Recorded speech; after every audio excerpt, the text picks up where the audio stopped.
I want to say thank you for those who have subscribed, and for those who will get here for the first time.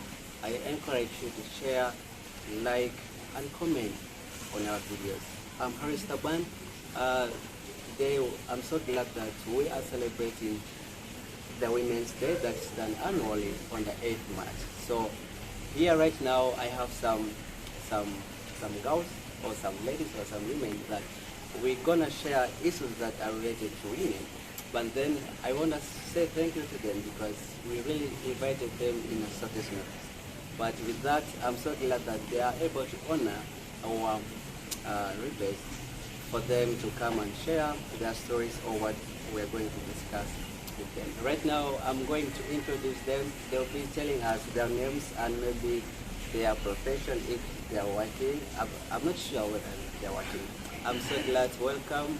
We are on Harris Taban channel.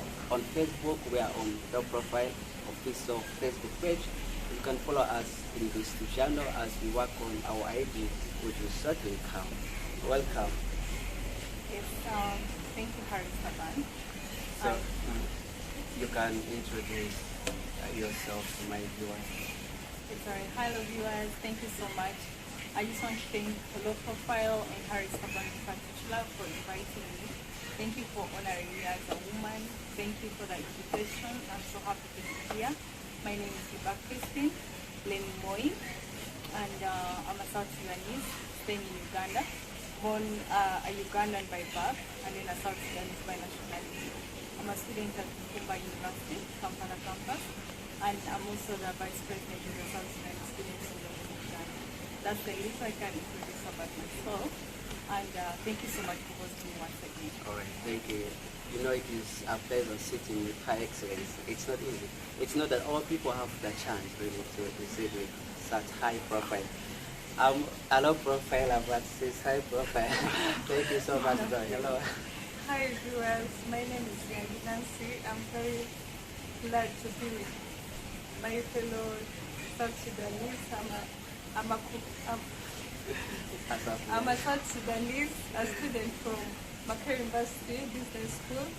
I want to thank Low Profile for hosting us this evening. Thank you.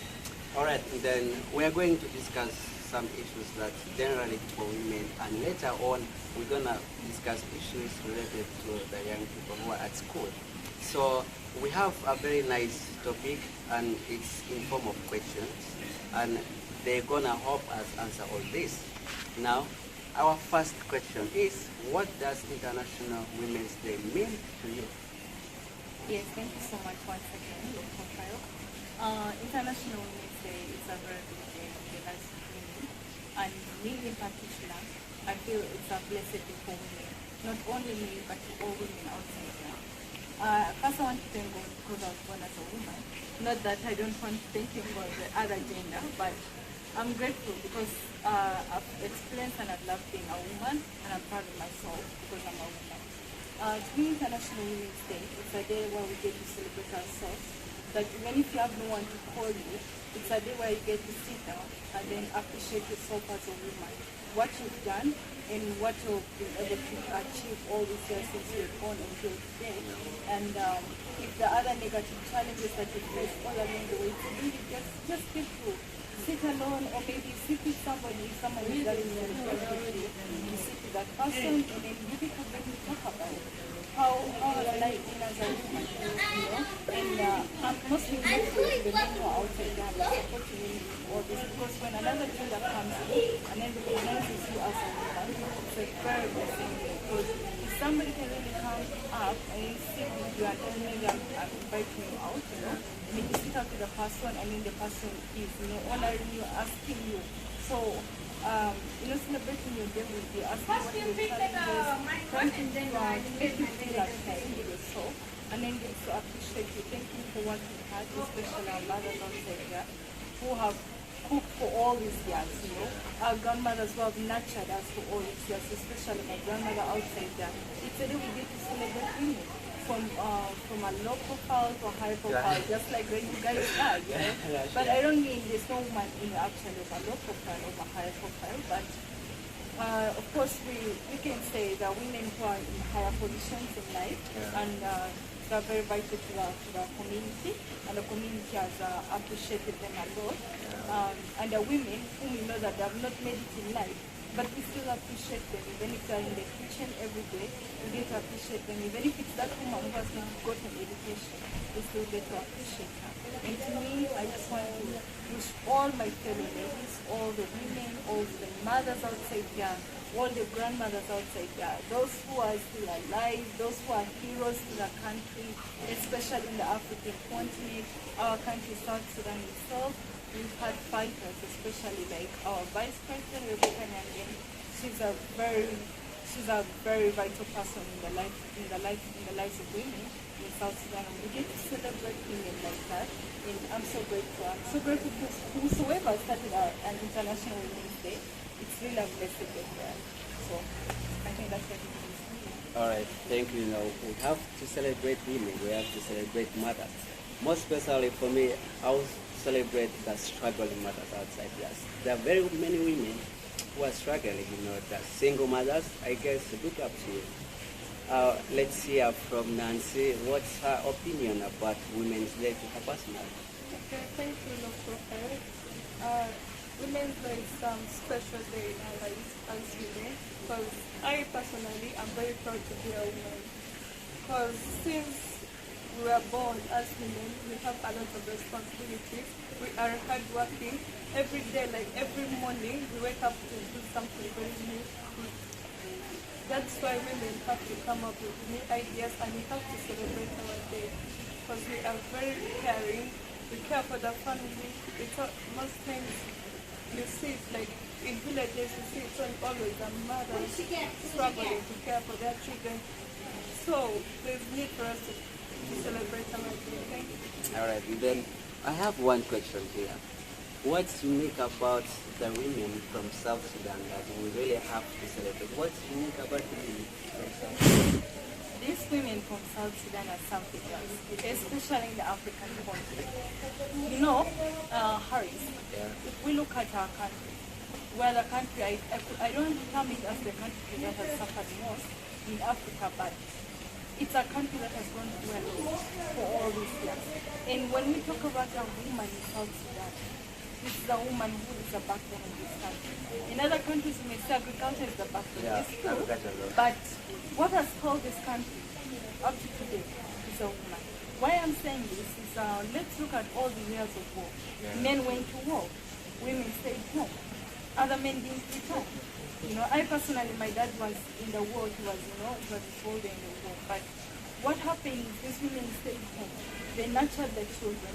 If we see men here of 28 years, these are men who grew up maybe when their fathers were in war, by that time. But the reason why they're working today in our country, or back then in Juba, in South Sudan in general, is because these women nurtured them. And when you meet a man who is morally brought up, you thank that woman who sacrificed during that wartime, who sacrificed to stay in that refugee camp, who came into this country with her children, but she didn't choose to leave her home. She didn't choose to marry somebody, maybe a Ugandan, who was living a better life. She chose to suffer in that refugee camp because she wanted to give her children a better home.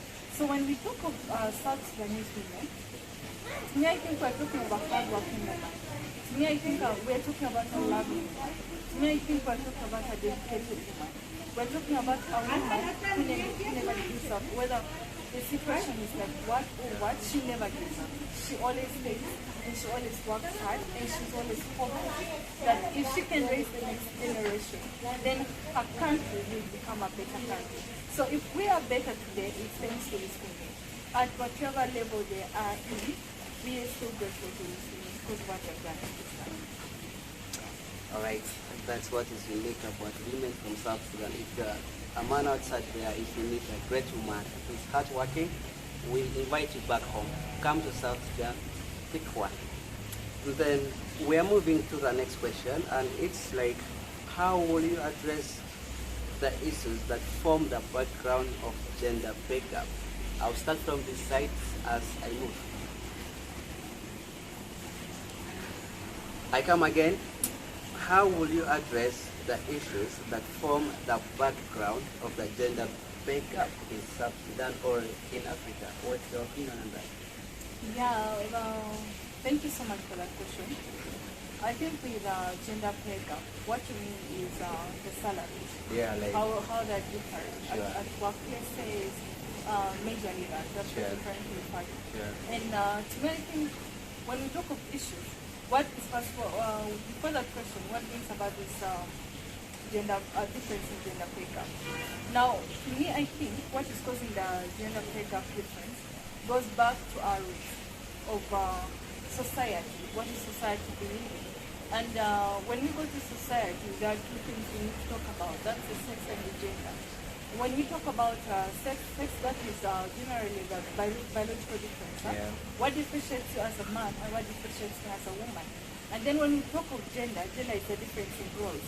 Roles that are played by men and roles that are played by women. Yeah. And then when we talk about roles in Africa generally, or in South Sudan in particular, these roles differ from one society to another, or from one tribe to another. These roles are different. You may find like maybe let's give a case.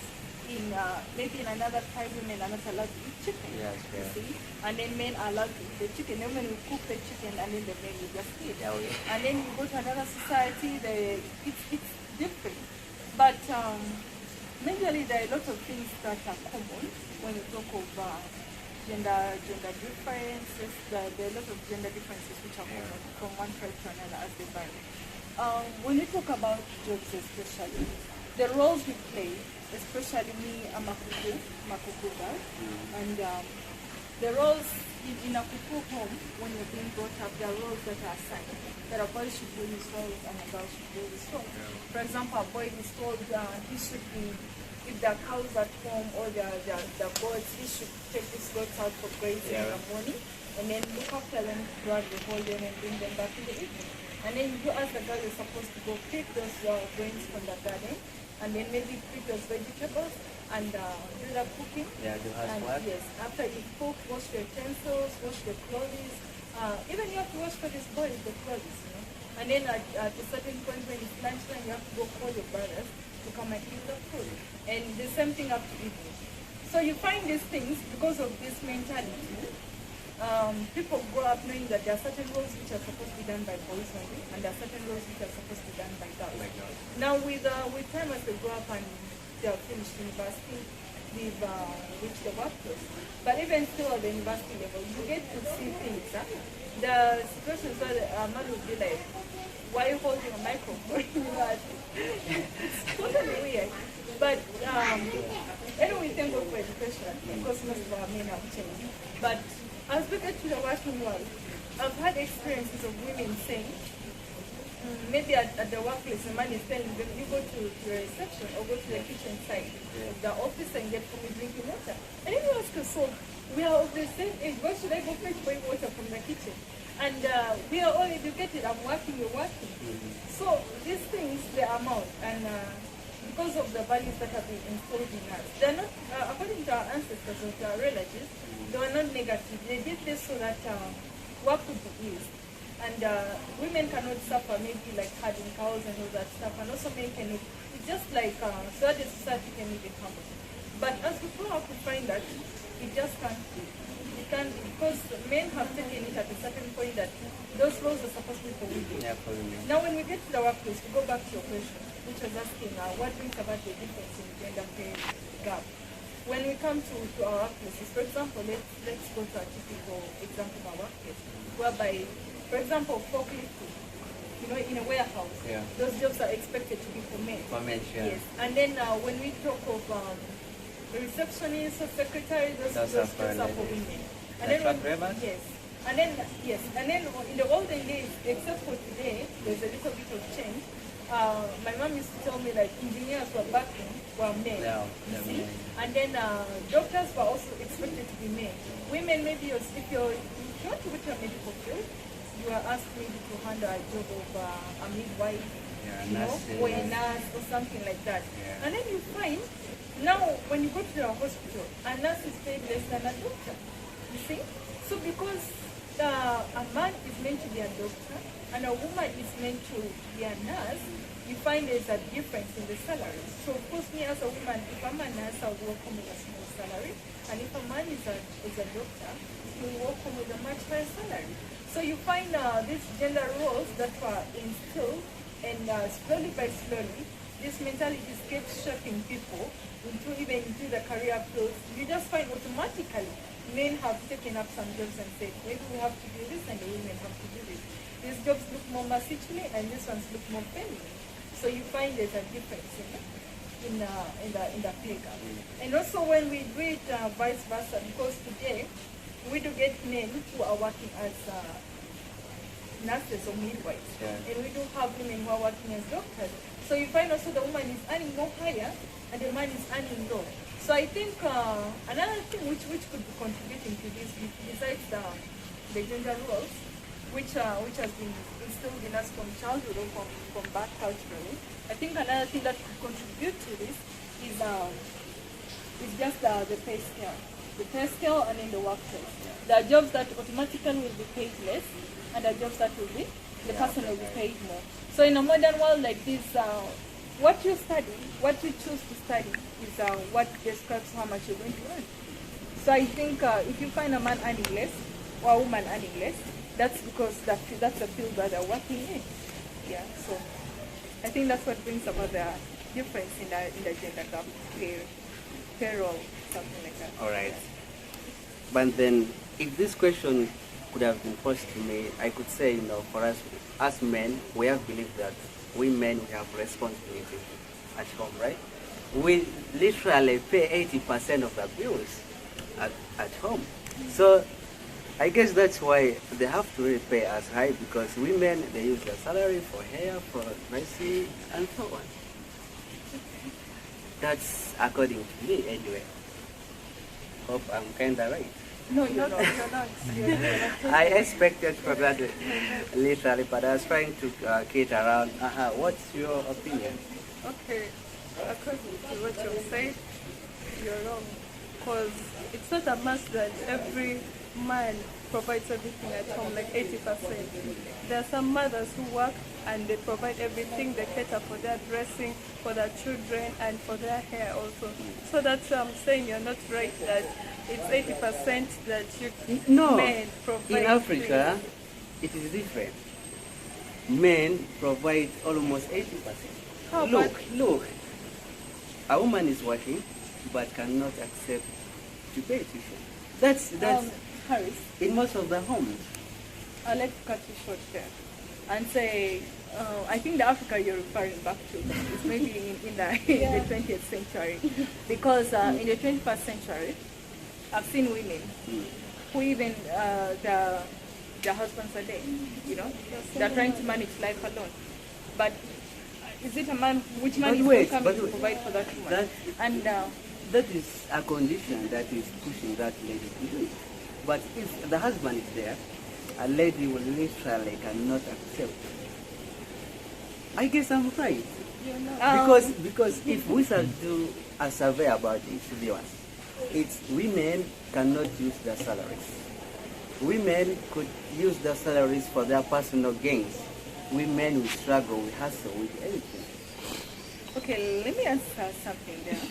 And I would say, I don't doubt what you say, because I've come across such women. And the women who, even if the husband is working, and she's earning actually more than the husband, she would literally want the husband to cater, because it's his duty. I mean, you're the man of the house, So sometimes you got to cater for those responsibilities. But I think there are women in the world who are understanding. That is around 2%.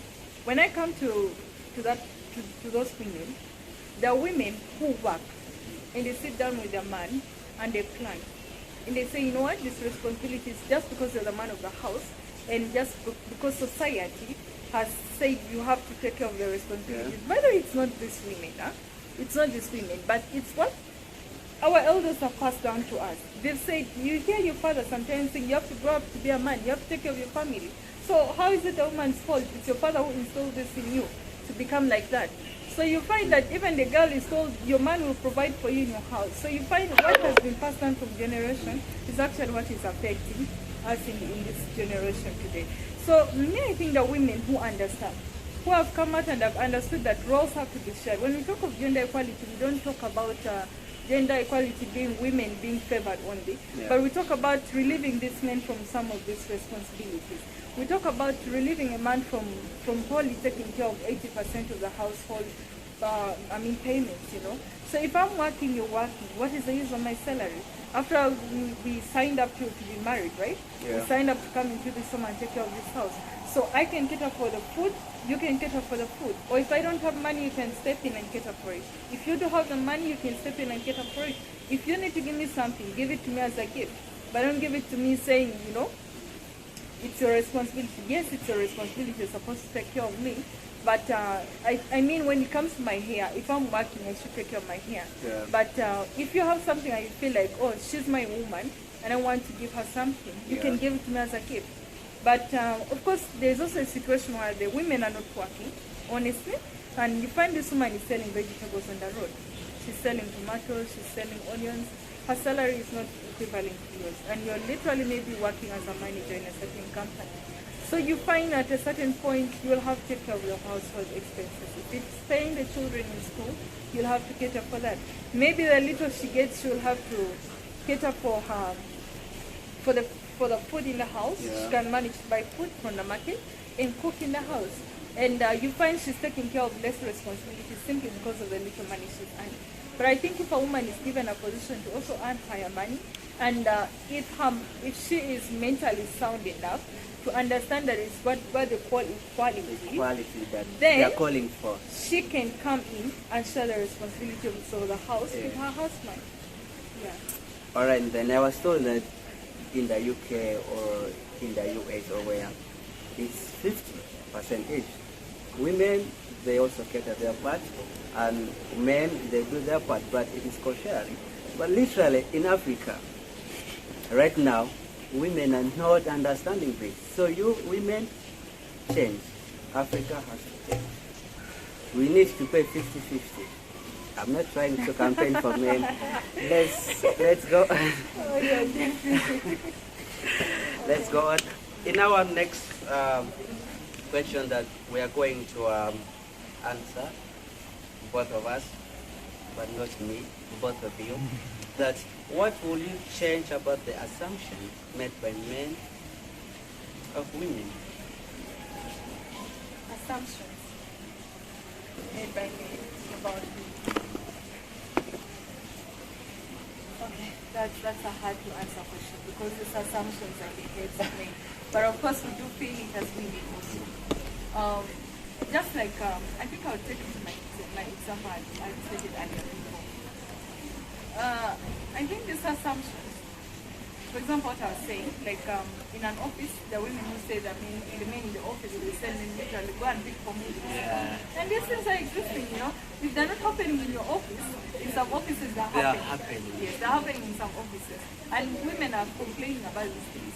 But I think if we need to change this, about some of these negative assumptions, we need to step down gender. I mean, the biases that is there about some roles, some gender roles who are changing, and also the women will have to step down and also change some of the biases.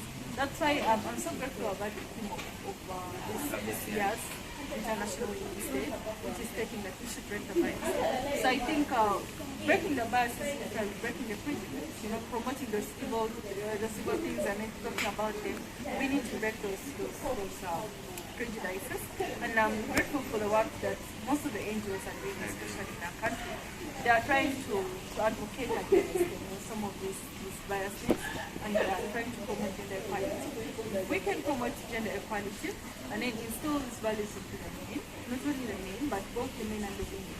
Because the women also will sit and say, you man, you're not supposed to go and bring those goods from the garden. That is not my work. Let's break the bias. Let's pay tuition, ladies.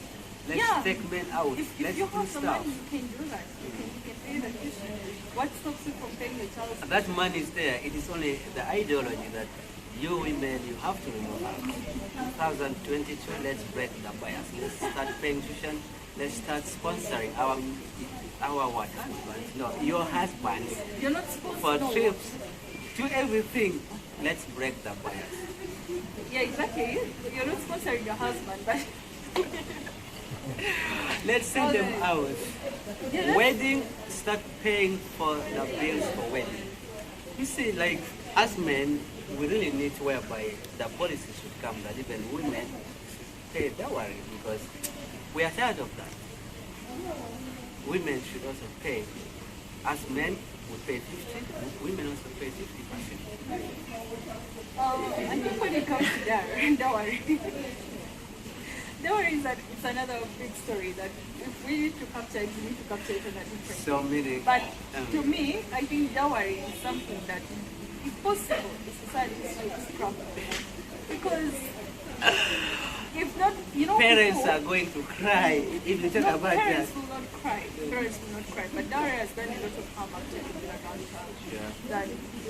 than anybody else could imagine. Because once a man has paid dowry, that's more of like some men, majority actually, they have this thing, I have bought you. Yeah, from that's like your selling parents. of somebody. You know? And this thing, indirectly, it has harmed the culture. If you come to Kuku culture, they'll say, since your dowry has been paid, you're not permitted to come home unless your man permits you to come home. Yeah. So if he doesn't say go and see your sister who is sick in the hospital, he will not stay there unless his man permits you to. So you find these things have harmed women actually. Dowry, if in another way or which other way we could state it, has brought about gender-based violence in most homes. Because the man will say, I paid your dowry, and you're here not doing these things for me. Yeah, You're here not surely. performing these activities for me. And then you find a man slapping a woman. You see, there's one challenge also. Some parents, they go ahead asking for the school fees, the tuition that they have used for paying their car. You see, it is something that will only bring that thing in most of the men, because you have paid the whole tuition from baby class up to the level where it has ended. You have paid the dowry and the works, but then you can't say a man should treat you like something that is just free, as if he has paid for your price, and you have to serve him the way he wants, which is literally bad. We sell this. Oh, yeah. Okay, to me what I'm saying, I feel it's exaggerated. Especially what we have in South Sudan. Yeah. It's exaggerated in dowries. So I think, okay, I'm not an old person, but my context of understanding dowry, when I was speaking to my grandmother sometimes, Yeah. I felt it's more of an appreciation to the girl's parents for raising up such a girl. But also me as a person, at a certain point I feel like, okay, why not also appreciate the boy's family Yeah, at because the same time? But she told me now, for that case, the girl is more interested with the boy, and she has been a good girl. They're going to miss her forever. She's never going to come back to your house and be their daughter anymore. She'll be a daughter to her in-laws family. And if everything good that I've instilled in the girl, this girl is going to exercise it in that home. And they're going to miss it. So, that's why in most of the cultures, the girl will always have to pay the dowry. But I think it's exaggerated. But you're asking, for example, 500 cows? What's that? Okay, not Kuku, you don't ask for that amount. It's some of the tribes. Small, but It's some of the tribes, they'll go for 500 cows. And by now, that boy, you don't have these 500 cows, you're stranded on the streets. You want to marry a girl, but you cannot marry this girl.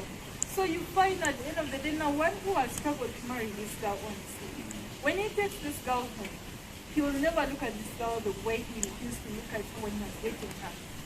Always have that angry part of him hidden behind his heart.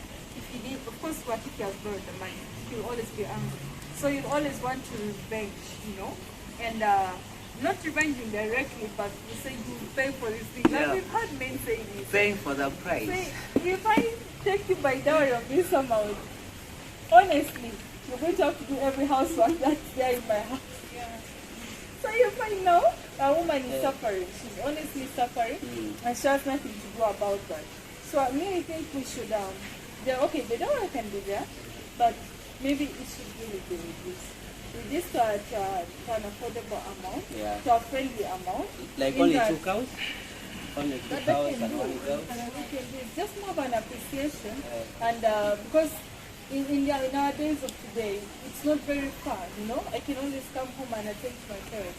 Give the boy child a space to develop himself, because after he has paid that money, he's moving in with his wife. He needs to feed his wife, and he needs to feed his family. So give him that space to have that money. Give him that space to have that money to take care of his family after the wedding is done. Give him that space so that when tomorrow maybe the mother-in-law is sick, you can always come home and cater for the mother-in-law's bills, knowing that this is my mother, you know. And that love and friendship is there. But don't just want people because of dowry. It happened in the past. It was easy to get those cows because your father would rear them, your grandfather would pass them down to you. Yeah. But in the times of today, It's so high. difficult. Yeah. It's difficult because you have to work, and if you don't have the work, most people these days want money instead of cows. So you don't have the money, you're doomed. You either have to go for a loan, and at the end of the day, you're back to prison. So So, boy child, we really matters a lot. This issue of dowry, if we actually discuss right now, it might take the whole of the day and next tomorrow. Because in the next session that we shall come around, we shall discuss about dowry.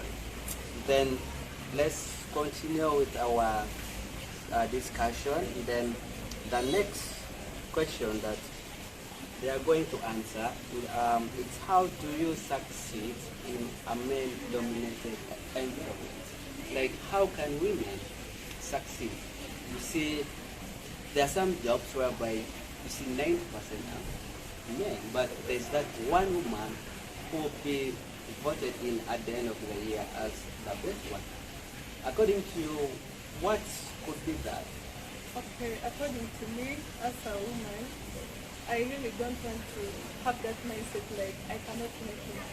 I have to get that confident, and all ladies out there should have that confidence that I can make it, I can help it, because it can motivate you to go where you are. So I'm urging every lady out there, or women, to always have that positive mindset that you can make it like how other men also make it. Like it's like this. It's like how men have this mindset that women cannot make it, even in class. That's why sometimes they undermine ladies, of which we can make it. So all I know is we can make it. We have the confidence, and we are confident that we are going to make it. All right. How can Christy succeed in a company that is full of men? How can you succeed after that? I think to me, first I want to say that imagination would be a biased company. Because if I'm the only lady in that company and the rest are men, that's a biased company. But of course, maybe we're like three, maybe the women are two, and then men are more. I would say I need to master my courage. And to me, myself, I may master my courage because I know myself. And if I earn that job, and I go through the interviews, I succeed, I don't give it that job, you don't have right to walk me and put me down as me, Christy, in that position, because I know I worked hard for that job. And if it means I'm to be fired, I'll be fired, at least on grounds that maybe I have done something wrong, I'll accept to be fired on this grounds. But just like what I said, the situations whereby the men are still, despite us having studied and maybe have stayed in other countries, there are people who have not yet, they have not experienced this life of being in other countries. You know, some of our brothers, they grew up mostly in our country, and we're not saying our country is backward, but they still have that stream of women are supposed to be in the kitchen. What are you doing here? You know, they want to, I think in Uganda there's so many ways to it, but they want to kind of, how can I say, they want to undermine you. They want to undermine you, and you always feel it. They may not say it, but you feel it. You feel he's doing this thing because it's just because I'm a woman. And he will show you your place that you are a woman at that point. And it really makes someone feel low. And I think we as women, we should wear our confidence. And the other thing as we're wearing our confidence, we should be sure. And we should convince ourselves every day that we wake up in the morning and we say, you are a woman and you worked hard for this job, you studied hard for this job, especially when you know that you burnt books at midnight to sit for those women exams. It's not something easy, you know. When just remember everything anyway you sacrificed to get here, and use it to build up your confidence. Use it to build up your confidence, and use it to fight for your position. Fight for it, and don't allow some. I'm not meaning you fight through the physical fighting, but find ways. Because women were always creative, and we are always gifted with a talent whereby we can create things out of nowhere. Unlike men who may take long, but a woman will always find that space. She will always find a solution very fast in between her situation, whether it's bad or it's good. She will always find a way out. So use that intellect that God has given us. Use the feminine part of us that God has given us to find a solution and build up your courage and do what you need to do is right.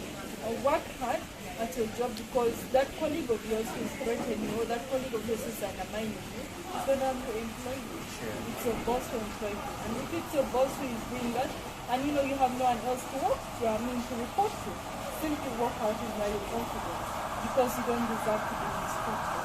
You don't deserve to be mistreated, and work out to get something. The confidence, if you're led of substance, you can't like what you get yourself, and you get it. So I'll just say be confident, and if the worst comes to the worst, work hard. And be confident that you stayed as a woman and you're proud of yourself as a woman.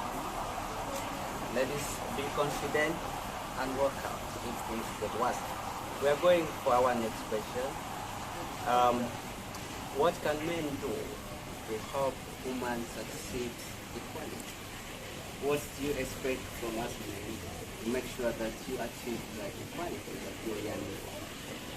Men should encourage us also to, like, they should give us that positive mindset. Because there's no way that a man will keep saying, I'm superior, I'm always superior. That can discourage us. So I'm urging all men should encourage their young ladies, sisters, or women to also work hard and not to give up. They should focus on that goal. All right. And you, how is your thoughts about it? How can a man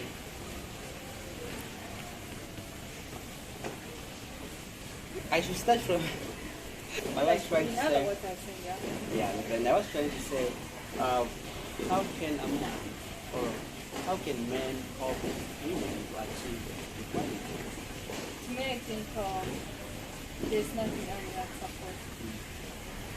If a man understands a woman and he knows that women still are vulnerable in the world, not that they can't afford or they can't do it, they can do it, but in most cases we're not given the chances to do it.